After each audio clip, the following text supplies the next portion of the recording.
What's up guys? Udon Plays nagbabalik para sa ating panibagong content. Good news no kasi bumabalik naman yung bingo at syempre mangangailangan naman tayo ng gold.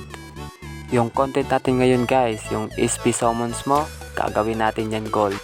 Kaya bago tayo mag-start, kung hindi ka pa nakasubscribe, i-click mo na yung like at subscribe button. Turn on mo na din yung notification bell para lagi kang updated sa susunod nating content. Kaya tara, simulan na natin.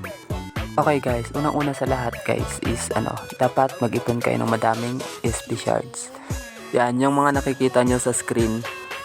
And sa mga hindi pa nakakaalam, yung kulay blue is nakukuha yan kapag nag-AFK ka sa SP.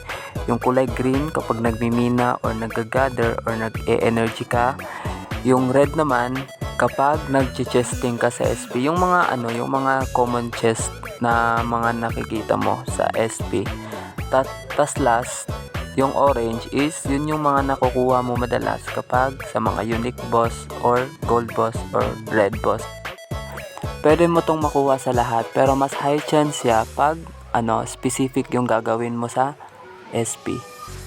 Kapag nakaipon na kayo ng mga shards, yung mga bato, ika-craft nyo yan ng summon. Tapos ibebenta nyo yan sa mga bumibili ng SP6 summon, SP4, 7, mga ganon. At yung na-earn yung pera guys na galing sa summon, yun yung ipambili nyo ng gold. And ganon yung diskarte guys para maka-gold kayo. Especially dyan yung mga walang alt. Worth it naman siyang isummon guys, pero depende lang yun kasi may oras kasi na nangangailangan tayo ng gold, ganon, pang upgrade or pangbili ng resources.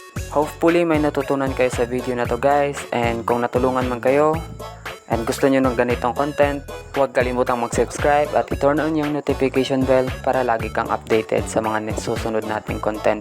Maraming salamat sa mga nanonood and huwag kalimutang mag-subscribe and see you sa next content. Bye bye!